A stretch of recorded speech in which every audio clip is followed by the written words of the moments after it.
Okay, I'm live. Mittens. Ooh, I was hoping this was her nap time. I just pet her and she tried to bite me. Okay, she don't want to be touched. We are reading Parable of the Talents. I almost said that in a weird accent.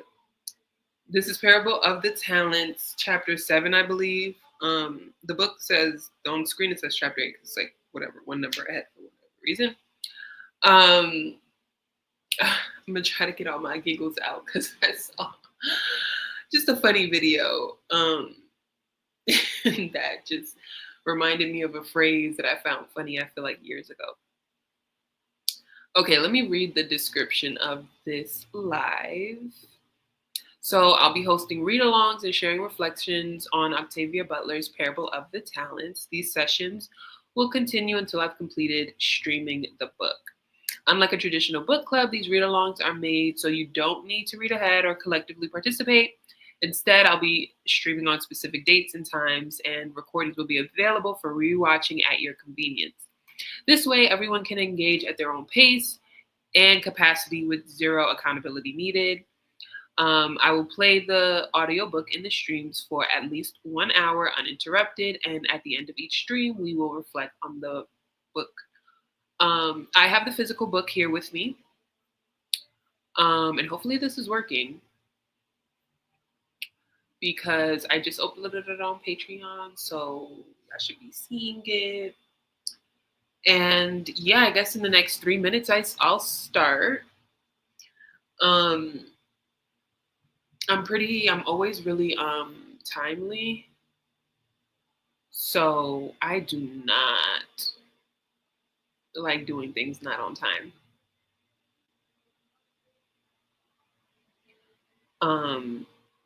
So I'll give like a 5-minute grace and then we'll get started.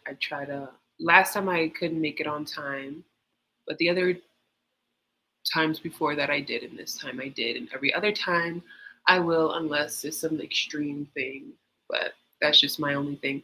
I guess while I'm waiting the 3 minutes before I start, I'll get this out. It's trending that this girl, she, is one of those TikTokers who posts her life, things she buys day to day. And apparently she was stealing from Target. And a lot of people are upset mainly because she portrays this image, I guess, of having money and the ability to buy that much stuff. But at the same time, I can see why she most likely had the money for that stuff but wasn't buying it, just because it's just like, why does it cost this much? But she seemed to be like maybe like a little kleptomaniac, because I think a year before she got in trouble from stealing from Walmart. So I don't know. I think she might be a little kleptomaniac. I want to get the glare out of my eyes so you guys can see my fridge. So I thought that was interesting, and people are coming down on her. I feel like mainly because of portraying as if she could pay for this stuff, but she was really stealing and not being smart enough to not show it. And I'm like, at the end of the day, everybody be taking a little something, something. I stopped. I don't think I have stolen anything from a store via self-checkout in like 2 years. Yeah, honestly, I think it's been like 2 years. I don't play that no more because they've been coming down on people for that stuff for a while. So I don't steal from anywhere.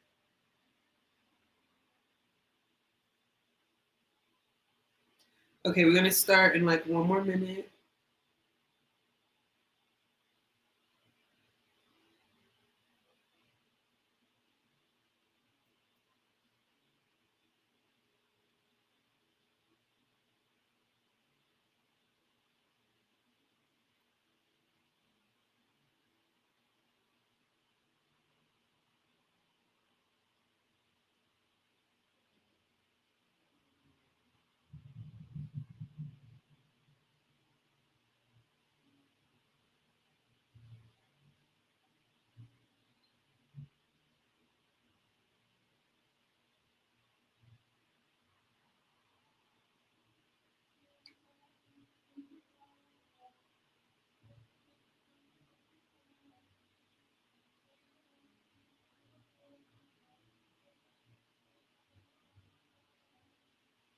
Oh, almost zoned out. Okay. Let me start.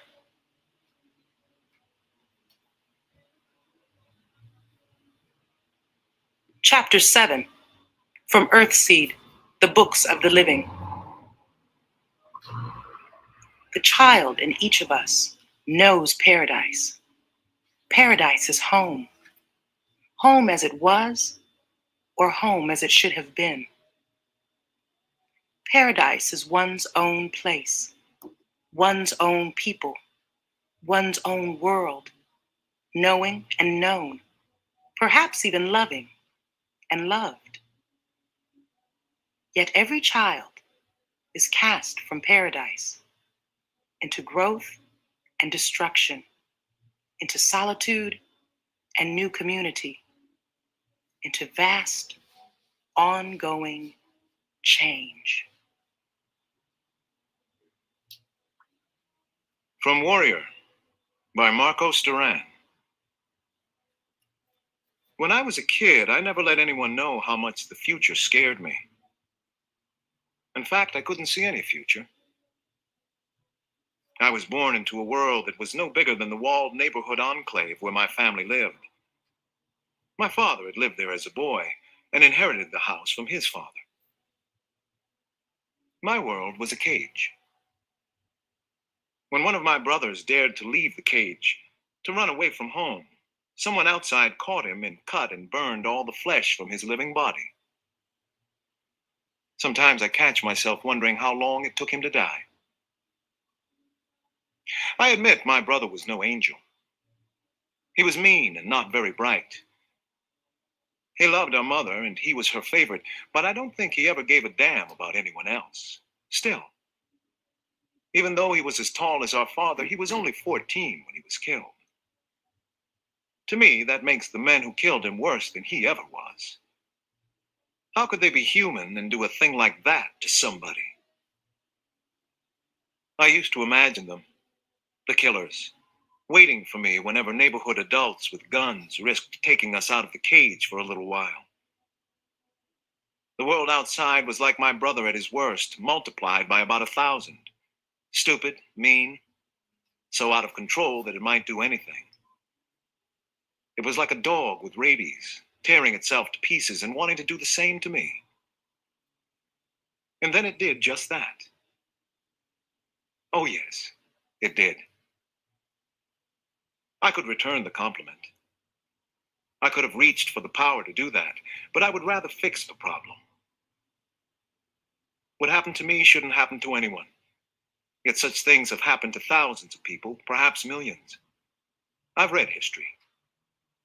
Things weren't always this way. They don't have to go on being this way. What we have broken, we can mend. My Uncle Mark was the handsomest man I've ever seen. I think I fell more than half in love with him before I even met him. There were also times when I was afraid for him. I don't know what to make of our family. My grandfather was, from what I've heard, a good and dedicated Baptist minister. He looked after his family and his community and insisted that both be armed and able to defend themselves in an armed and dangerous world. But beyond that, he had no ambitions. It never seemed to occur to him that he could or should fix the world. Yet he was the father of two would-be world fixers. How did that happen? Well, my mother was a sharer, a little adult at 15, and a survivor of the destruction of her whole neighborhood at 18. Perhaps that was why she, like Uncle Mark, needed to take charge, to bring her own brand of order to the chaos that she saw swallow so many of the people she loved. She saw chaos as natural and inevitable, and as clay to be shaped and directed. As she says in one of her verses, chaos is God's most dangerous face, amorphous, roiling, hungry. Shape chaos, shape God, act. Alter the speed or the direction of change, vary the scope of change, Recombine the seeds of change, transmute the impact of change, seize change, use it, adapt, and grow. And so she tried to adapt and to grow. Perhaps she feared being like her own mother, who looked for help in a smart drug and wound up damaging her child and killing herself. Chaos. Whatever my mother's reasoning, she decided that she knew what was wrong with her world, and she knew what would fix it. Earthseed. Earthseed with all its definitions, admonitions, requirements, purpose. Earthseed with its destiny. My Uncle Mark, on the other hand, hated the chaos. It wasn't one of the faces of his God. It was unnatural. It was demonic. He hated what it had done to him, and he needed to prove that he was not what it had forced him to become. No Christian minister could ever hate sin as much as Mark hated chaos. His gods were order, stability, safety, control. He was a man with a wound that would not heal until he could be certain that what had happened to him could not happen again to anyone, ever. My father called my mother a zealot. I think that name applies even more to Uncle Mark. And yet, I think Uncle Mark was more of a realist. Uncle Mark wanted to make the earth a better place. Uncle Mark knew that the stars could take care of themselves. From the Journals of Lauren Oya Olamina, Saturday, December 18th, 2032. Dan hasn't come back. I had no reason to expect him to give up and come home so quickly, but I did hope. Jorge, Diamond Scott, and Gray Moore are going to trade at the Coy Street Market today. I've told them to leave word with the few people we know in Coy, and on the way back to tell the Sullivan family. Their quickest way home takes them past the Sullivan place. Marcus slept through the night, causing no trouble to himself or to us. Bankole happened to be in the kitchen when he awoke, and that was good. Bankole took him out to one of our composting toilets. I didn't see him until later when he was washed and dressed. Then he came hesitant and tentative to my kitchen table. "Hungry?" I asked. "Sit down." He stared at me for several seconds, then said, "When I woke up, I thought all this was just a dream."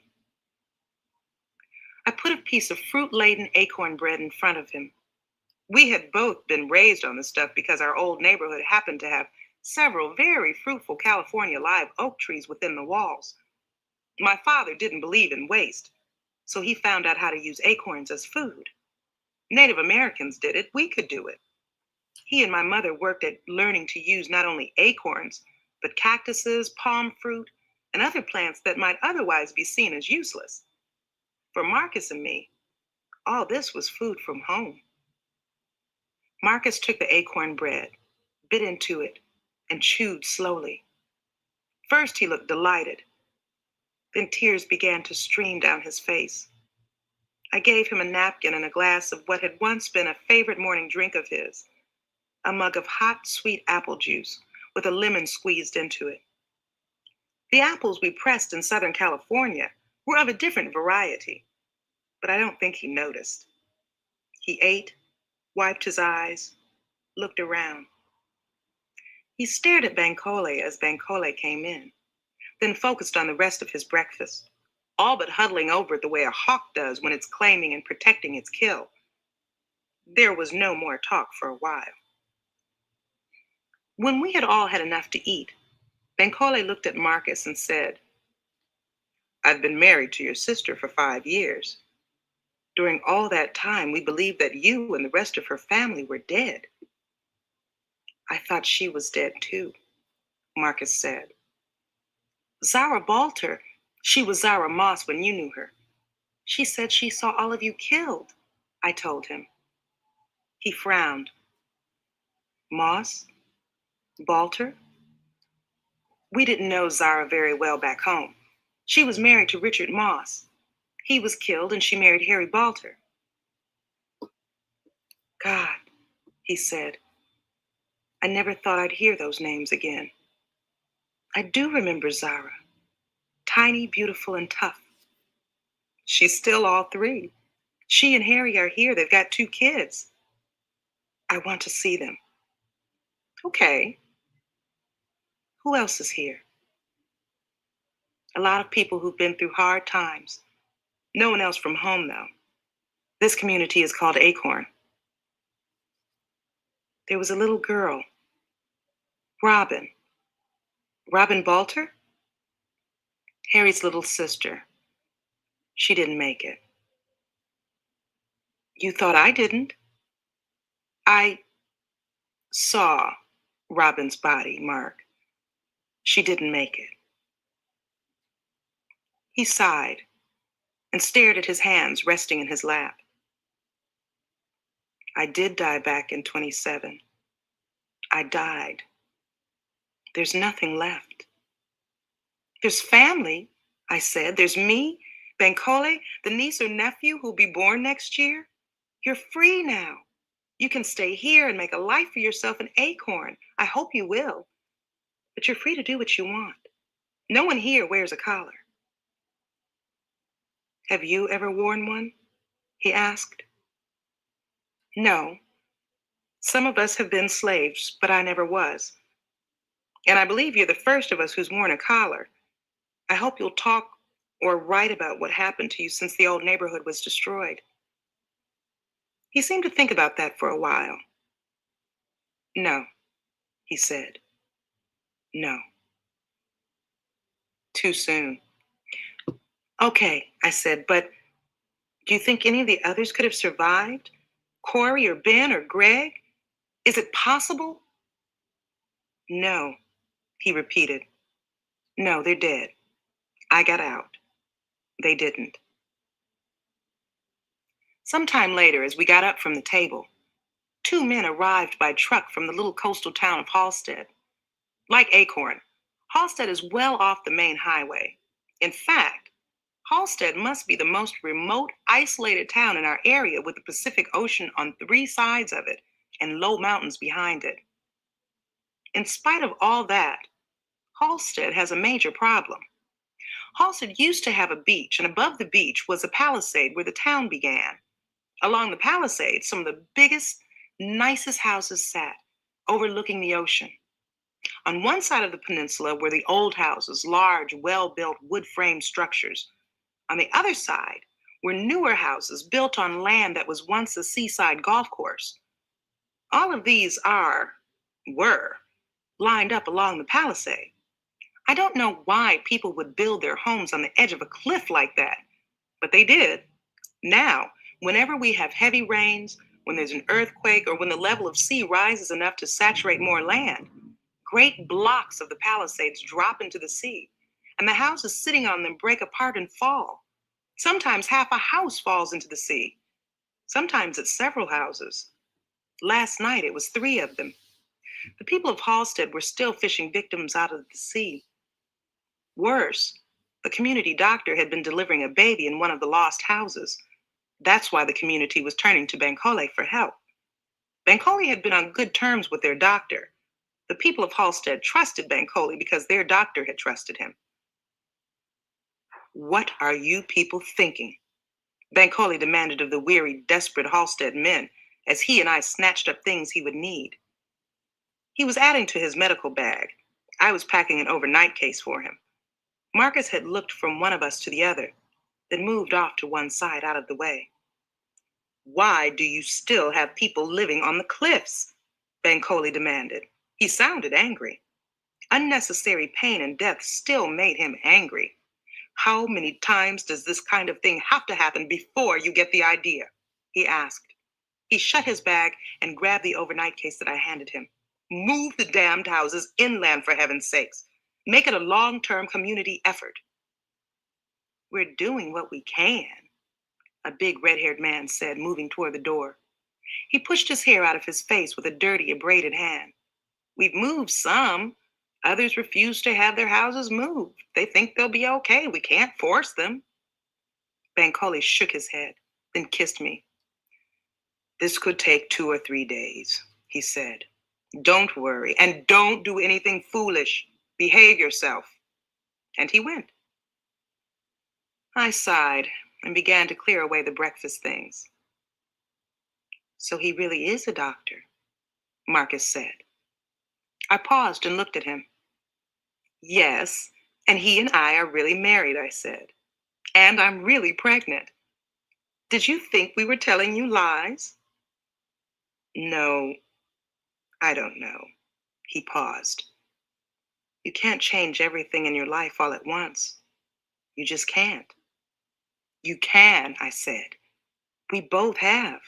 It hurts, it's terrible. But you can do it.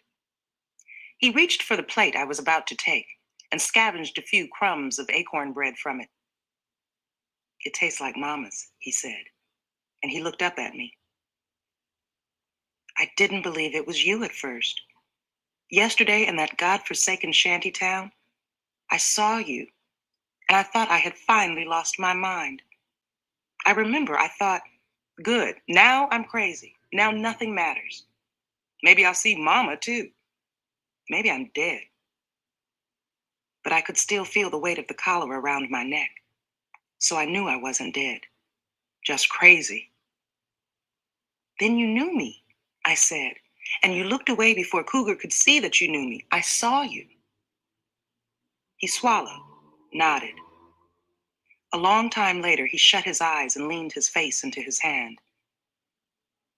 If you still want me to, he said, I'll tell you what happened. I managed not to sigh with relief. Thank you.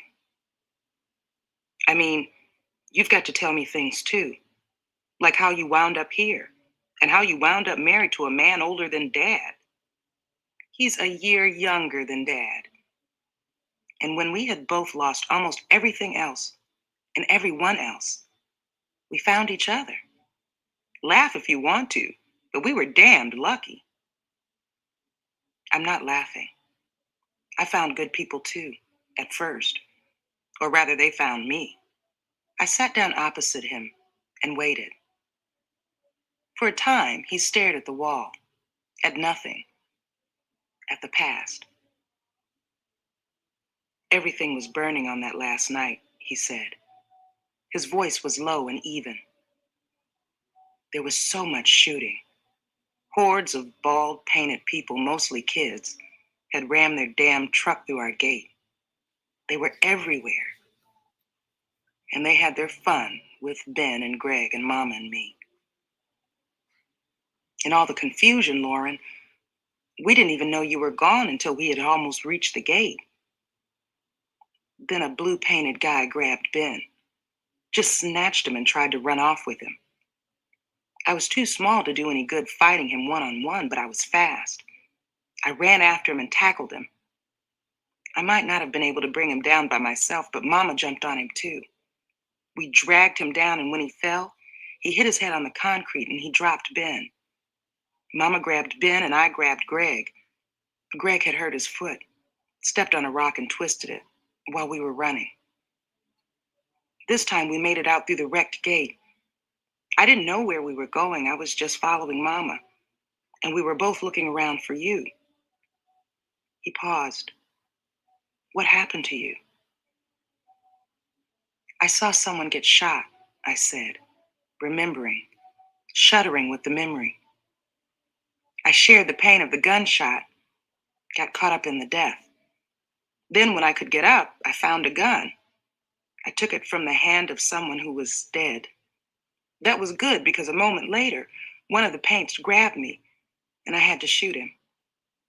I shared his death, and in the confusion of that, I lost track of you guys and of time.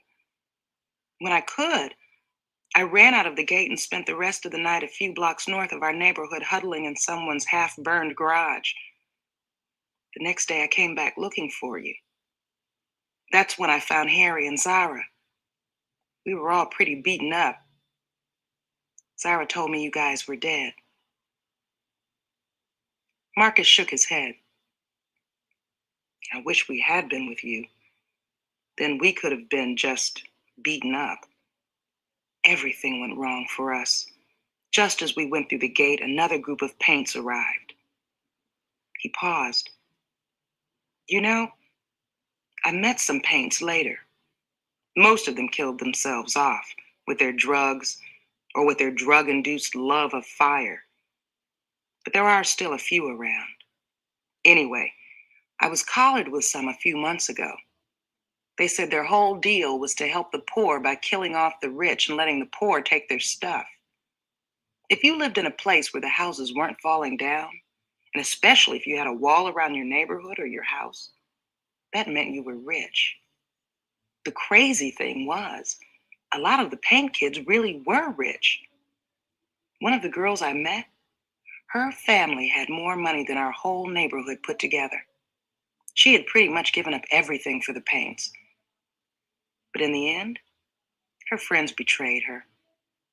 One day while she was spaced out on something, they sold her to be collared because she was still young and cute, and they needed money for drugs. But she still thought she'd done some good. We couldn't convince her. We figured the drugs had wiped out her mind. She had to believe in something, I said. And after all, what did she have left? I guess. Anyway, we were caught between these two groups of goddamn saviors of the poor. He sighed. They were shooting, most of them firing into the air at first and waving torches. More fire. We couldn't do anything but run back in through the gate. Everything was crazy. Ben and Greg were crying. People were running everywhere. All the houses were burning. Then someone shot me. I was knocked down, stunned. At first, I didn't understand what had hit me. Then I felt this unbelievable pain. I must have dropped Greg. I tried to look around for him. That's when I understood that I was down on the sidewalk. I felt slammed down, stomped, plus stabbed through the right shoulder and arm by a hot poker. I never knew who shot me or why. We didn't have guns. I guess they just shot us for fun. Then I saw Mama get shot. The truth is, it all happened so fast. First me, then her, bang, bang. I know that, but at the time, I remember seeing it all, taking it all in as though I had plenty of time. And yet, I was desperate to get out of there and scared to death. Jesus, God, there's no way I can make you know how bad it was. I saw Mama stagger and collapse. She made a horrible noise, and I saw blood pouring from her neck. I knew then that she was dying. I knew it. I tried to get up, tried to make myself go to her. But while I was struggling to stand, a green-painted woman ran up and shot her through the head. I slipped in my own blood and fell back. From the ground, I saw a red guy shoot Ben twice through the head, then step over him and shoot Greg. I saw him. I was yelling. The red guy had an automatic rifle, an old AK-47. He shot Ben while Ben was trying to get up. Ben's head just broke apart. But Greg was down on the sidewalk, moving, but down. When the guy shot him, the bullets must have ricocheted off the concrete. They hit another paint in the legs. He screamed and fell down. That made all the paints nearby mad. It was like they thought we shot their man, like his being wounded was our fault. They grabbed all four of us and dragged us over to the Balter house. It was burning, and they threw us into the fire. They did that. They threw us into the fire. I was the only one who was conscious. I was maybe the only one alive. But I couldn't stop them. Somehow, though, once they threw me in, I got up and ran out. I just ran, panicked out of my mind, blind with smoke and pain, not human anymore. I should have died. Later, I wished I had died. Later, all I wanted to do was die. Marcus stopped and sat silent for several seconds. Someone must have helped you, I said, when I thought the silence had gone on long enough. You were only 14. I was only 14, he agreed. After another silence, he went on. I think I must have fallen down in the Balter yard. I was on fire. I didn't think about rolling on the ground to put the fire out, but I must have done it. I was just scrambling around in panic and pain, and the fire did go out. Then all I could do was lie there. I must have passed out at some point. When I woke up, I have a clear memory of this. I was on a big wooden wagon on top of a lot of scorched clothes and some pots and pans and junk. I could see the sidewalk passing under me. Broken concrete, weeds growing in the holes and cracks. And I could see the backs of a man and woman walking ahead, leaning forward, pulling the wagon with rope harnesses. Then I passed out again. A pair of scavengers, picking over the bones of our neighborhood, had found me groaning. Although I don't remember groaning or being found. And they had loaded me onto their salvage wagon. They were a middle-aged couple named Duran, believe it or not. Maybe they were distant relatives or something. It's a pretty common name, though. I nodded. Not unusual at all, but the only Duran I happened to know was my stepmother. Duran was her maiden name. Well, if these Durans had saved my brother's life 5 years ago, when he couldn't have lived without their help, I was more than willing to be related to them. They had had an 11-year-old daughter kidnapped from them the year before they found me, Marcus said. They never found her, never found out what happened to her, but I can guess. You could sell a pretty little girl for a lot then, just like now. I've heard people say things are getting better. Maybe so, but I haven't noticed. Anyway, the Durans were handsome people. Their daughter could have been really pretty. He sighed. The kid's name was Caridad. They said I looked enough like her to be her brother. The woman said that. Inez was her name. She was the one who insisted on collecting what was left of me and taking it home to nurse back to health. I'm surprised I even looked human when she found me. My face wasn't too bad. Blood and bruises from falling down a few times. But the rest of me was a hell of a mess. There was no way these people could afford a doctor, not even for themselves. So Inez herself worked on me. She worked so hard to save me, like a second mother. The man thought I would die. He thought it was stupid to waste time, effort, and valuable resources on me. But he loved her, so he let her have her way. These people were a lot poorer than we used to be. But they did what they could with what they had. For me, that meant soap and water, aspirin, and aloe vera. Why I didn't die of 20 infections, I don't know. I goddamn sure wanted to die. I'll tell you, I'd rather blow my own brains out than go through that again. I shook my head. I had no medical training beyond first aid, and I doubt that I'd be much good administering that. But I'd lived with Bancole long enough to know how nasty burns could be. No complications at all? I demanded. Marcus shook his head. I don't know, really.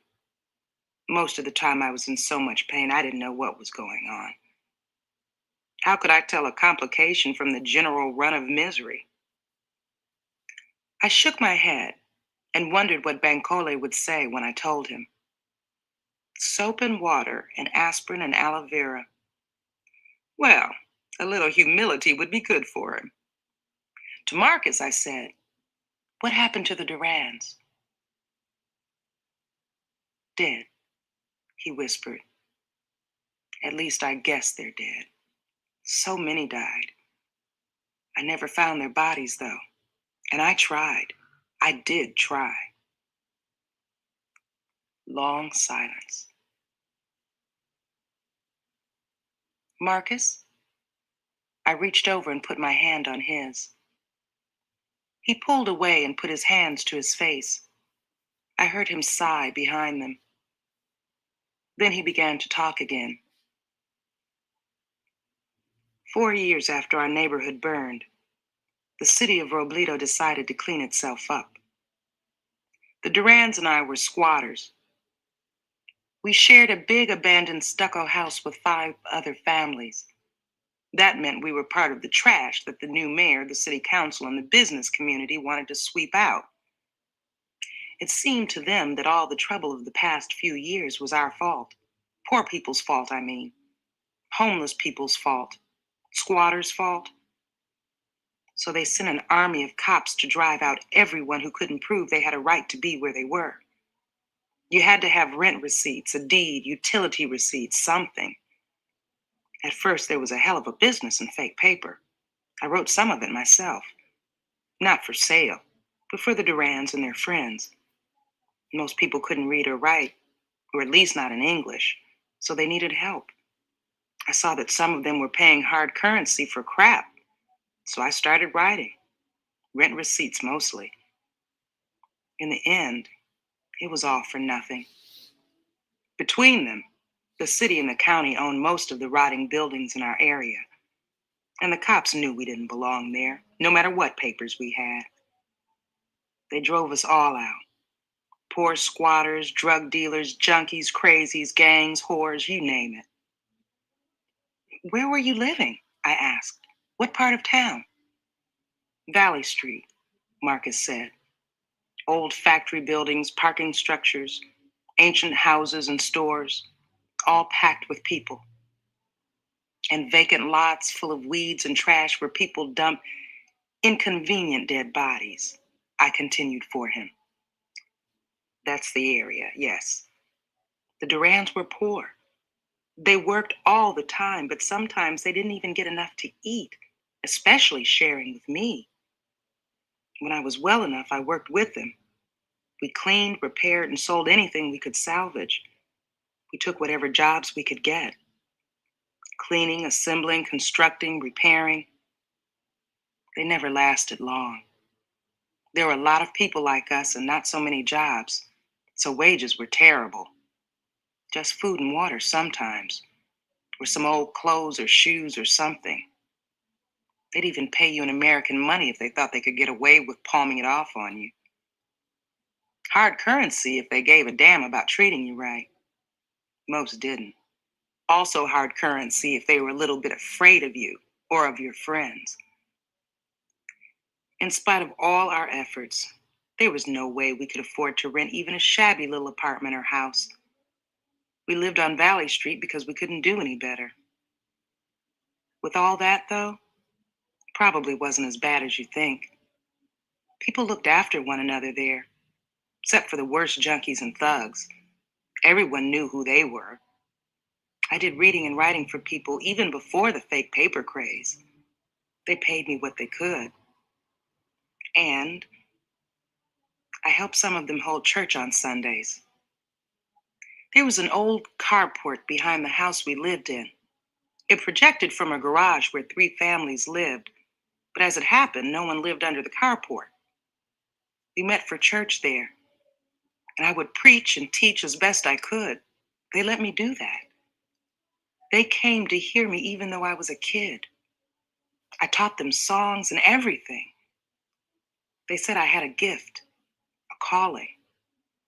The truth was, thanks to Dad, I knew more about the Bible than any of them, and more about real church. He paused, looked at me. I liked it, you know. I prayed with them, helped them any way I could. Their lives were so terrible. There wasn't much I could do, but I did what I could. It was important to them that I had recovered from burns and gunshots. A lot of them had seen me back when I looked like vomit. They thought if I could recover from that, God must have something in mind for me. The Durans were proud of me. They gave me their name. I was Marcos Duran. That's who I was during my 4 years with them. That's who I still am. I found a real home there. Then the cops came and drove us into the street. Behind them came demolition crews to push down the houses, blow up the buildings, and destroy everything we had been forced to leave behind. People were dragged or driven into the street without all kinds of things: spare clothing, money, pictures, personal papers.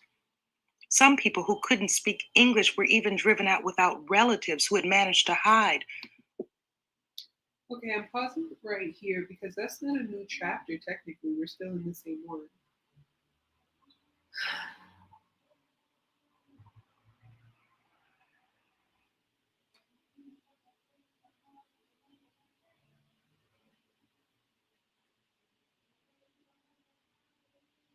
So I'm just going to pause for about 5 minutes and get back into it.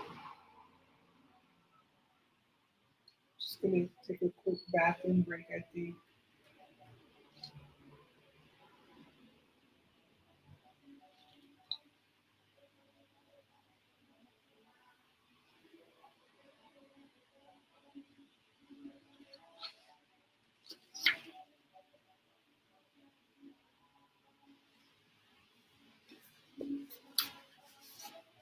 Okay.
Oh, wait. And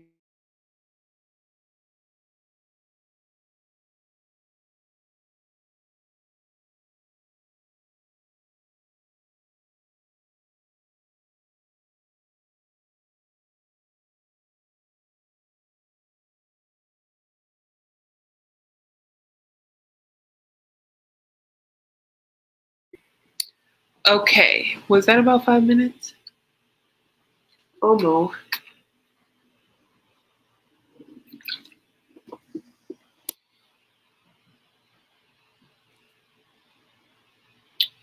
Man is really about to be napping this whole time. So good for me. It's like when my baby is napping. So everything could be quiet. Aww. Your skinny little arms. She's so weird. Like I can't touch her. I don't let her lick and kiss me whenever she wants, so I guess she don't let me touch her whenever I want. All right.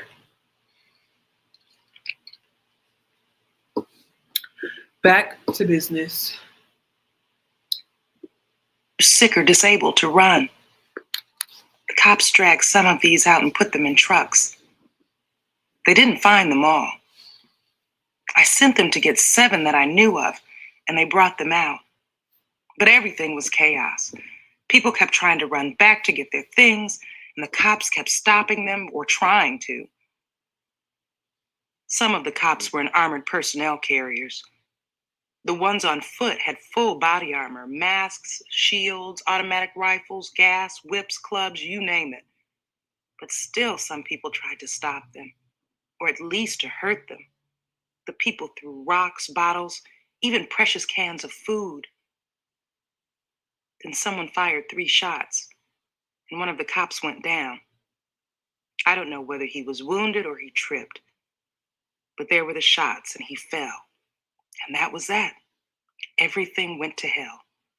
The cops started shooting. People ran, screamed, shot back if they had guns.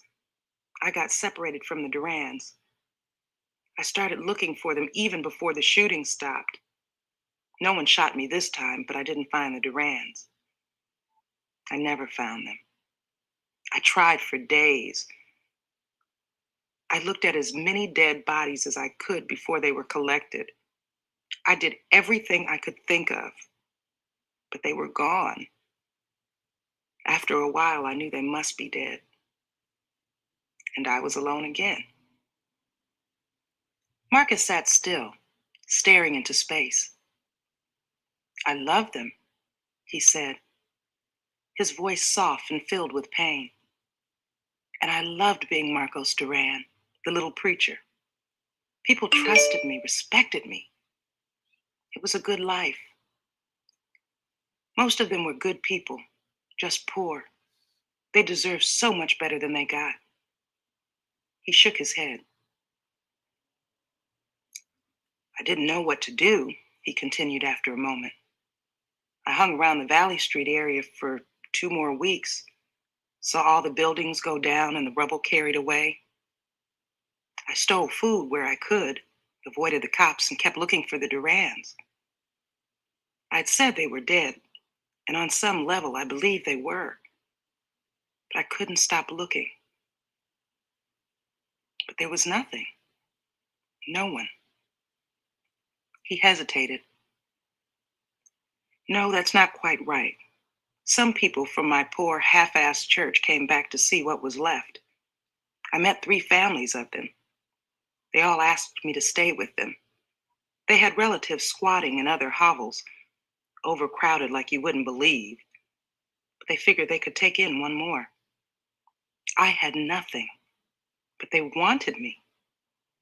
I should have gone with them. Probably would have set up another church outside of town, gotten married and raised a family. Dad all over again. I would have been okay. Poor, but okay. Poor doesn't matter as much if you can make a place for yourself and be respected. I know that now, but I didn't then. I was 18. I figured it was time for me to be a man, get out on my own. I figured there was nothing for me in Southern California. It was a place where you could only be poor unless you were born rich or you were a really successful crook.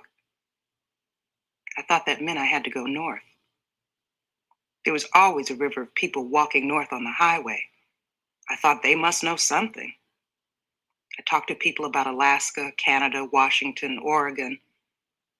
I never intended to stay in California. Neither did I said. You walked up? I did. So did Bankole. Harry, Zara, a lot of us did. Nobody bothered you? A lot of people bothered us. Harry, Zara, and I survived because we stuck together, and one of us always kept watch. We started out with my one gun. We gathered more people and more guns along the way. I lost count of the number of times we were nearly killed. One of us was killed.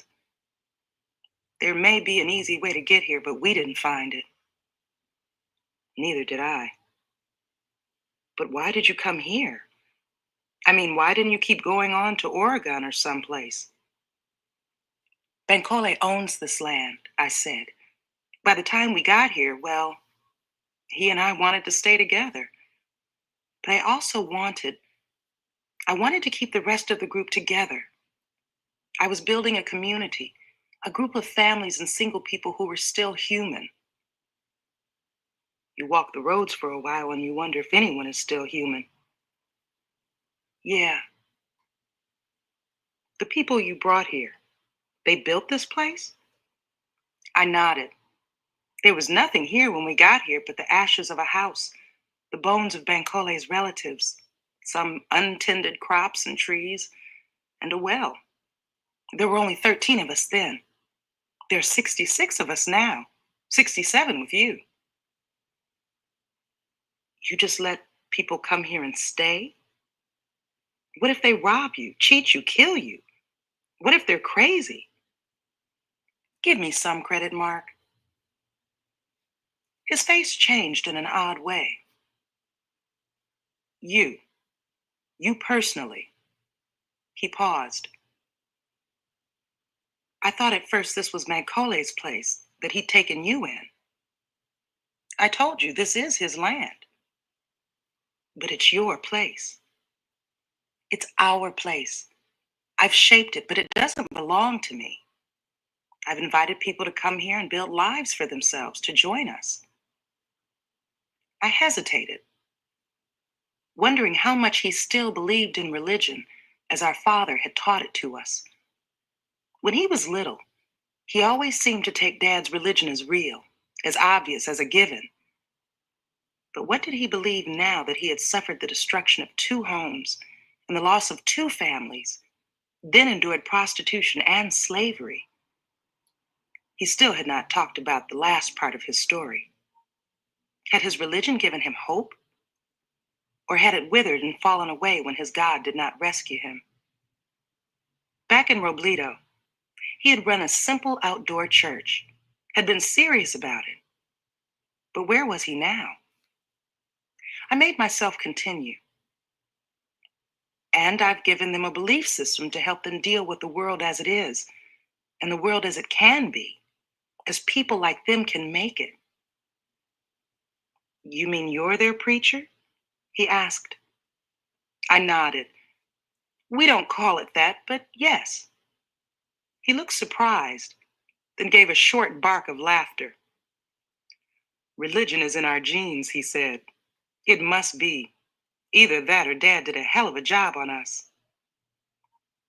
We call our system Earthseed, I said. My actual title is Shaper. He stared at me for several seconds, saying nothing.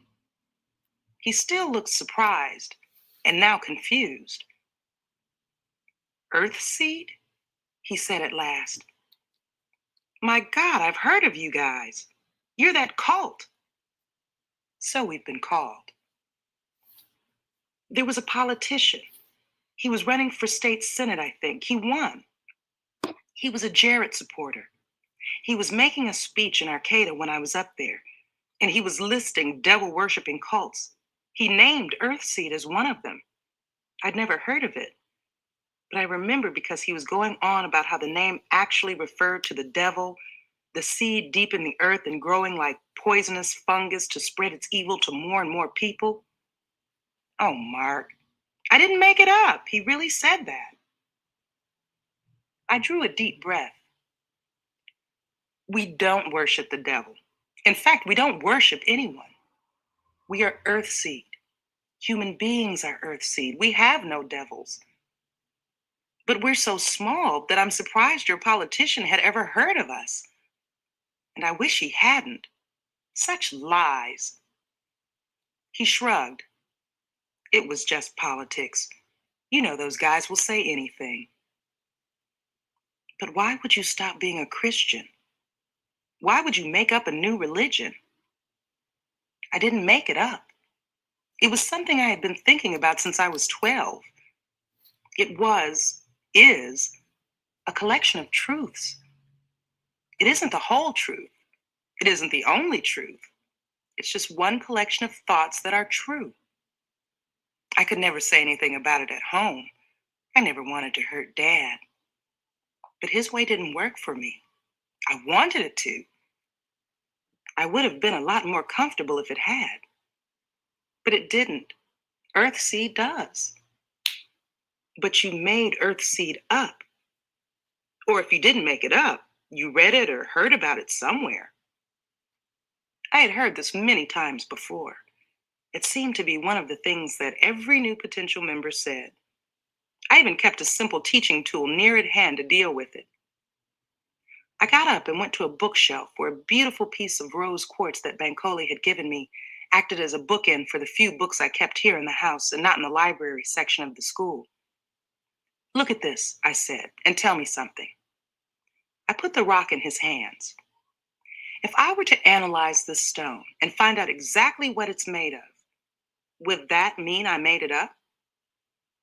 That's not a good comparison, Lauren. The rock exists. Earthseed didn't exist until you made it up. All the truths of Earthseed existed somewhere before I found them and put them together. They were in the patterns of history, in science, philosophy, religion, or literature. I didn't make any of them up. You just put them together. Yes. Then you did make Earthseed up the same way you would have made up a novel if you wrote one. You wouldn't have to find anything brand new for your characters to do or be in a novel. I don't think you could if you wanted to.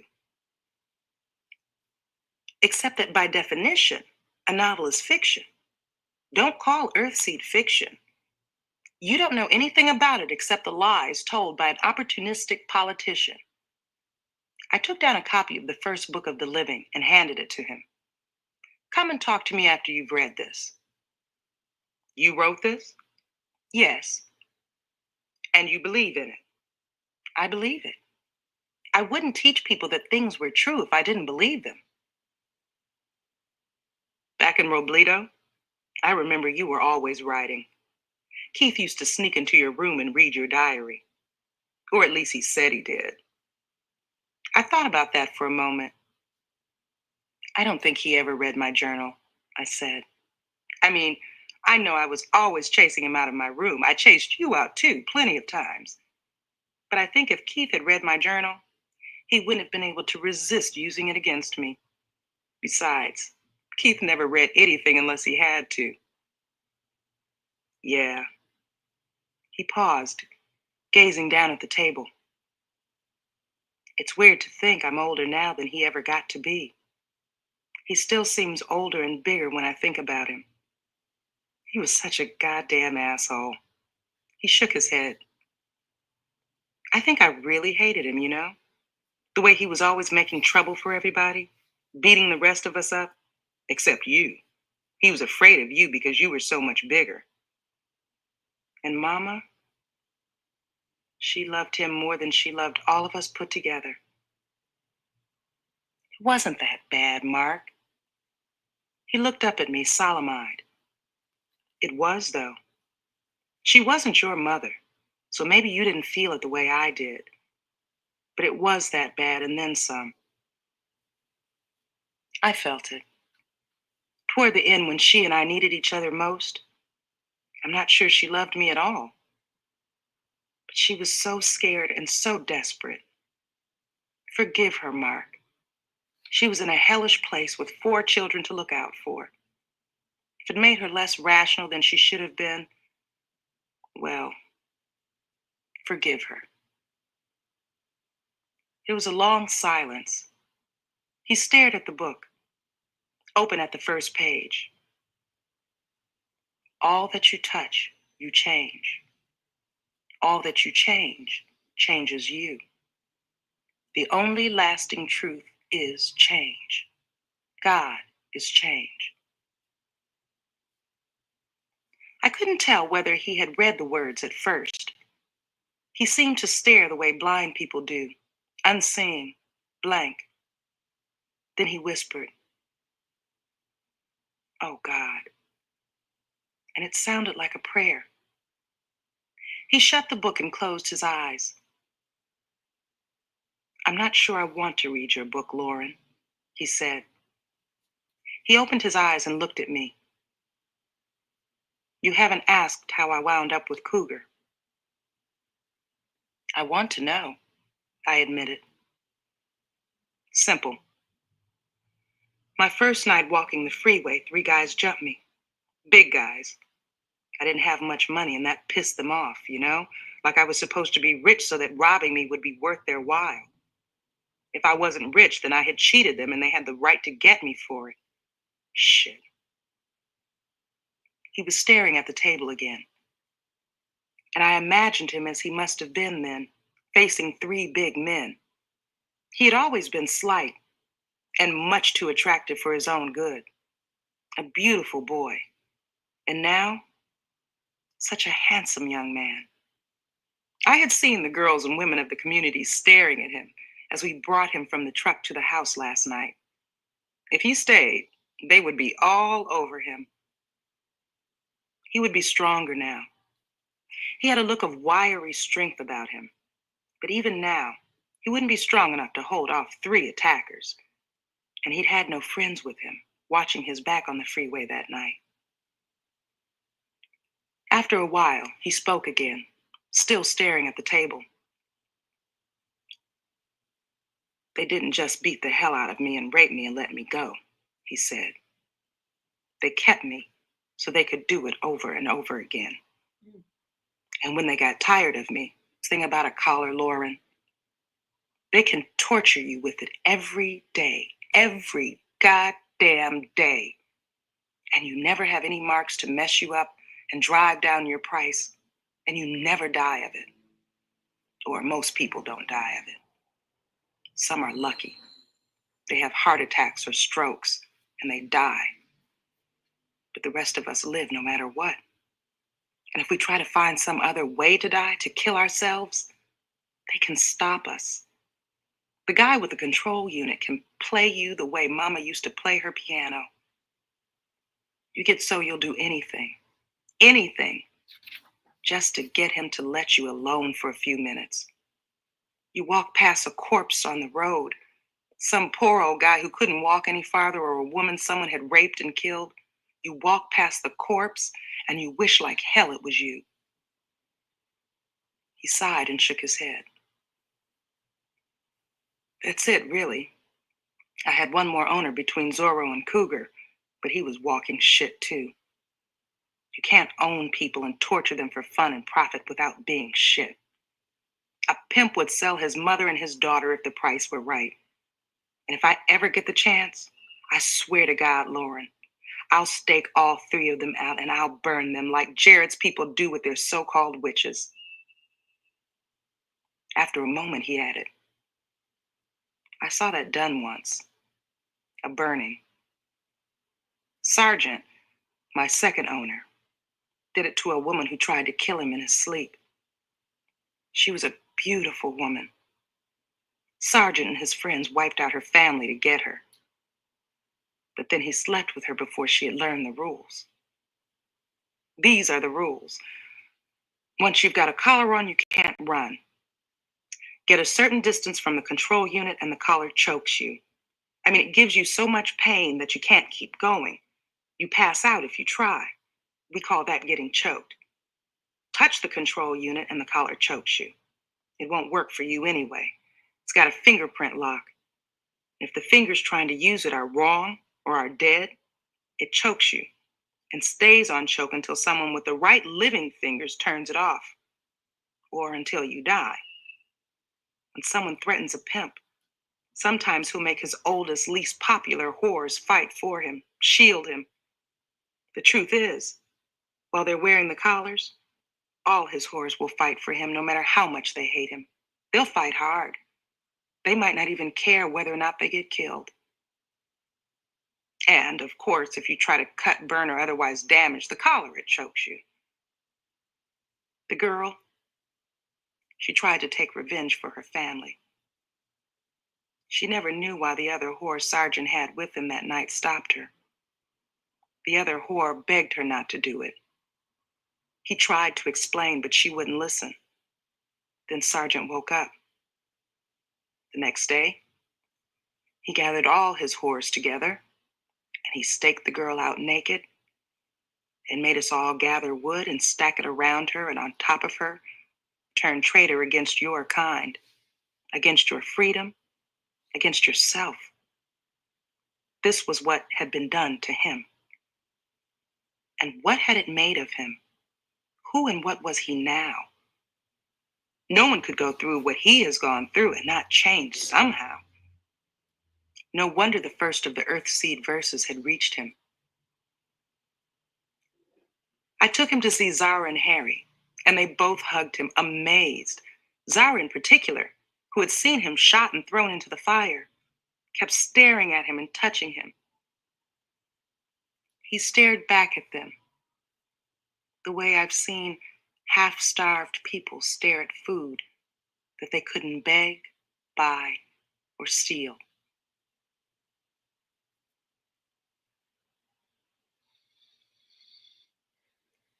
Sunday, December 19th, 2032. Call me Marcos, my brother said to me as I showed him our school library gathering hall. He was about to attend his first gathering, but I had brought him to the school early so that he could see more of what we had built. He seemed impressed with the building and with our collection of salvaged, purchased, and bartered books, but I had gotten the impression that there was something else on his mind. Now here it was. I've been Marcos Duran for more than 5 years now, he said. I don't really know how to be Marcus Olamina anymore. I didn't know what to make of that. After a while, I said, is it that you don't want people to think of me as your sister? He looked horrified. No, Lauren, it's not like that.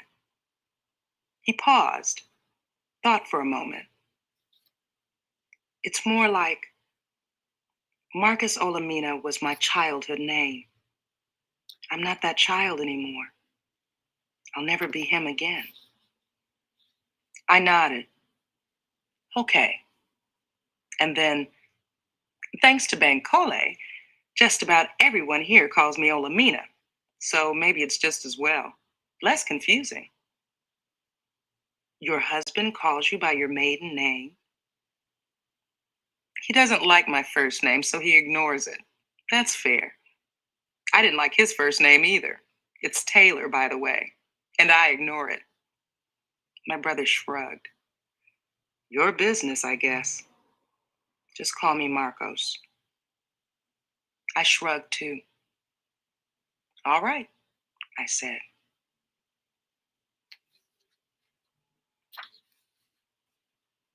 Wednesday, December 22nd, 2032.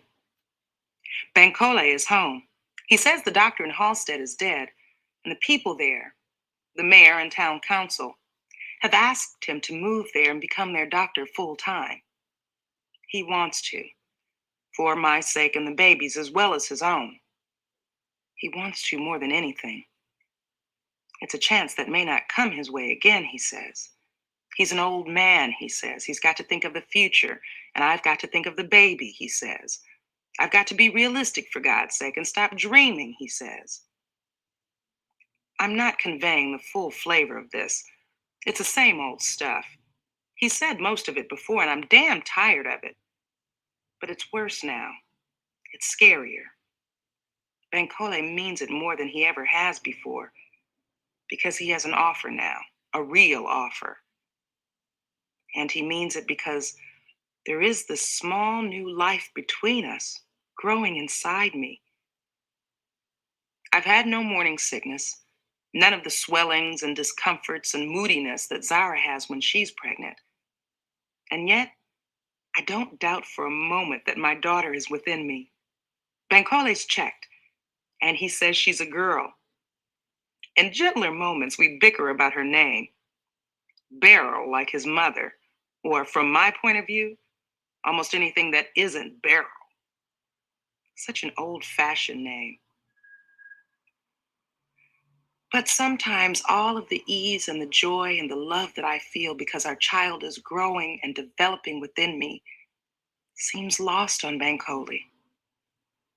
All he seems to see is what he calls my immaturity, my irrational, unrealistic faith in Earthseed, my selfishness, my short-sightedness.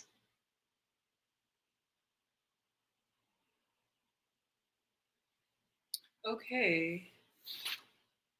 After that starts a whole new chapter, but it's only titled 2033.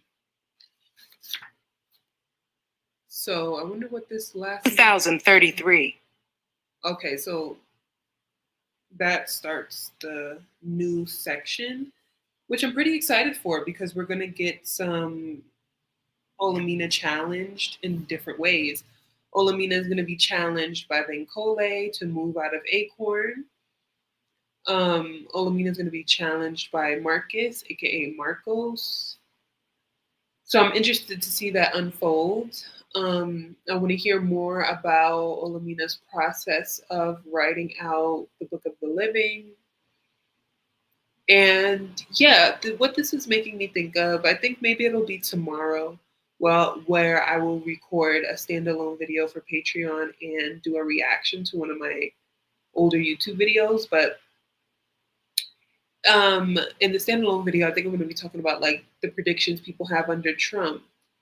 And I don't know, I'm just still thinking through a lot of that as reading this book, because I'm like, what if someone's going to be reading this book in 2033, 2032, the same way we're sitting here, some people are reading the parable of the sower, you know, at the same time as this year. So it's interesting. It's really interesting about just predictions of what will happen in the future.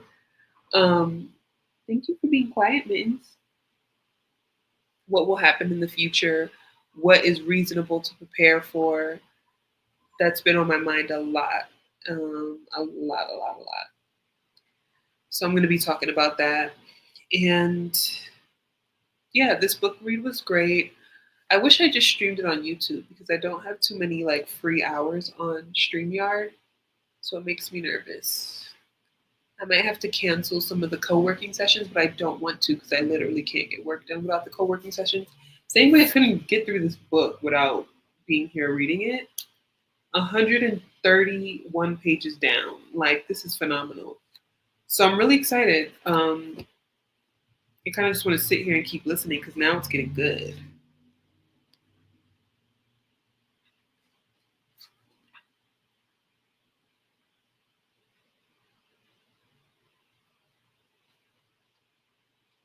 Okay, so I'll be back next week, same time. And Thanksgiving is coming up. November is almost done. We're on our way to December and the new year. Stressful. All right, bye everyone.